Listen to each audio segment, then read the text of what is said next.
जय मां विंध्यवासिनी, जय बाबा गोरखनाथ, जय श्री राम।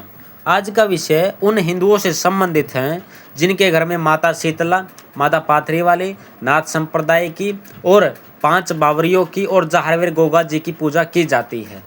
बहुत सारे हिंदुओं के घर के ये कुल देवी कुल देवताएं हैं, जिनमें प्रमुख रूप से माता शीतला, माता पाथरी वाले और गोरखनाथ जी हैं। अगर आपके घर में गोरखनाथ जी की पूजा हो रही है तो सीधी साफ सी बात है, आपके घर में जहारवीर गोगा जी की भी पूजा अवश्य होती ही होगी। और अगर आपके घर में गोरखनाथ जी की पूजा है, माता शीतला की पूजा हो रही है, तो आपके घर में सबल सिंह बावरी, केसरमल बावरी और 5 बावरियों की पूजा अवश्य हो रही होगी। तो आइए जानते हैं, अगर आप इनकी पूजा करते हैं तो आपको किन शक्तियों को नहीं पूजना चाहिए जो इनके साथ चलती हैं। इनमें सबसे ज़्यादा मुस्लिम शक्तियाँ चलती हैं, जैसे गोरखनाथ जी के साथ भी ख्वाजा पीर और अन्य बहुत सारी जो मुस्लिम गंदी शक्तियाँ वो चलती हैं। ठीक है, उनको मुर्गा बकरा आदि बलि लगती है। अगर आप इनको जोड़े में पूज लेते हो अपने कुल देवी और कुल देवताओं के, तो आपकी सारी शक्तियाँ खंडित हो जाती हैं और आपकी घर की शक्तियाँ नाराज हो जाती हैं, जिससे आपके घर में अकाल मृत्यु होने लग जाती है, आपका घर बर्बाद होने लग जाता है। ये शुरुआत में तो आपको नहीं दिखेगा, अभी जो खुश हो रहे होंगे बलि दे करके, लेकिन जब पाप का घड़ा भर जाएगा तब आपको स्वयं ही पता लग जाएगा। क्योंकि हमारे शास्त्र कहते हैं, हिंदू धर्म के, सनातन धर्म के, कि आप भगवान को पूज रहे हैं, पूजिए मत पूजिए, नहीं पूजेंगे तो नरक मिलेगा, पूज लेंगे भगवान मिल जाएंगे, अच्छा कर्म करोगे स्वर्ग मिलेगा। लेकिन मुस्लिमों में ये सिस्टम नहीं है। उनके में अगर आपने एक बार पूज दिया तो आपको पूजना ही पड़ेगा, नहीं पूजोगे वो आपको दंड देने लगते हैं, आपकी बलि ले जाएंगे। ये वास्तविकता है, ठीक है, क्योंकि राक्षस राक्षस ही रहेगा, भगवान भगवान ही रहेगा। ठीक है, आप एक बात जान लीजिए, अगर आप के घर में माता शीतला की मान लीजिए पूजा हो रही है 5 बावरियों के साथ में, और आप जैसे 5 बावरियों के स्थान पर जाएंगे तो वहाँ अस्तबली पीर है, वहाँ पर सब हिंदू जाते हैं। अब उनकी बुद्धि इतनी भ्रष्ट हो चुकी है, उनको गंदा भोग लगाते हैं। जब उनका पाप का घड़ा भरता है तो फिर वो इधर उधर भागते हैं चौकियों पर, भक्तों तांत्रिकों के पास। फिर वहाँ पर उनको पता लगता है कि हमें बकरा मुर्गा आदि की बलि देनी पड़ेगी।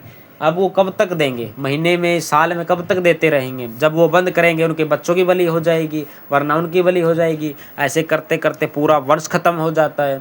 इसलिए इन गंदी शक्तियों से बचिए, अपने सनातन पर रहिए। हमारे सनातन कितना अद्भुत है, कितनी महिमा है। हमारे सनातन में पेड़ों को भी पूजा जा रहा है, नदियों को भी पूजा जा रहा है, पहाड़ों को भी पूजा जा रहा है। ठीक है, अपने सनातन से बचिए। अगर आपके घर में ये सभी पूजा हो रही है मुस्लिमों के अपने घर की शक्तियों के साथ, तो इनको बंद कर दीजिए। ठीक है, अगर आप इनको बंद करना चाहते हैं तो आपको हनुमान जी की शरण लेनी होगी, क्योंकि इन सब को हटाने में हनुमान जी सबसे बड़ी कृपा करते हैं। आपको मंदिर में जाकर 5 लड्डू 1 मीठा पान हनुमान जी के लिए खड़ाऊ, और उनको चोला अवश्य चढ़ाएंगे। अगर घर में बच्चा है छोटा, उनके हाथों से, ठीक है, लड़का चढ़ा सकता है, लड़की नहीं।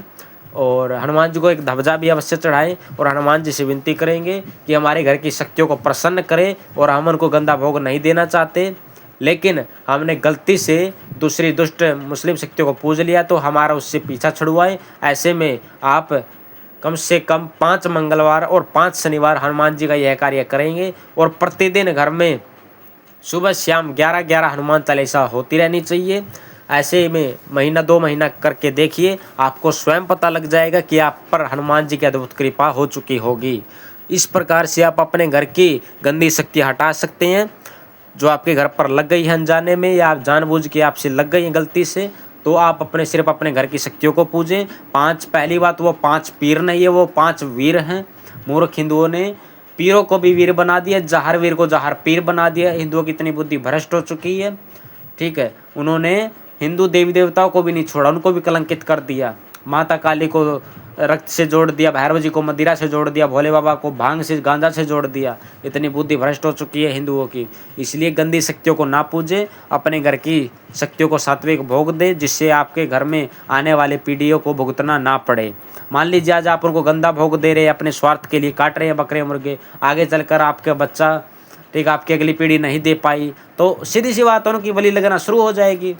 उसका वंश खत्म होना निश्चित है, क्योंकि घर की शक्तियाँ, गंदी शक्तियाँ बलि बकरा मुर्गा देंगी, वो नहीं देंगे तो उनकी बलि ले जाएगी। तो यही व्यवस्था बहुत से ग्रोह में चल रही है, और बहुत से ऐसे केस आ चुके हैं जिसमें पूरा का पूरा वंश खत्म हो गया इस बलि के चक्कर में। तो जैसा करोगे वैसा भरोगे, और सिर्फ सनातन तक सीमित रहिए। बाबा गोरखनाथ जी को पूजिए, जहारवीर जी को पूजिए, लेकिन इन मुस्लिमों को, इन दुष्टों को, इन गंदी शक्तियों को मत पूजिए, सिर्फ अपने सनातन तक सीमित रहिए। अगर आपको हमारी वीडियो अच्छी लगी तो चैनल को सब्सक्राइब अवश्य करें। जय माता की।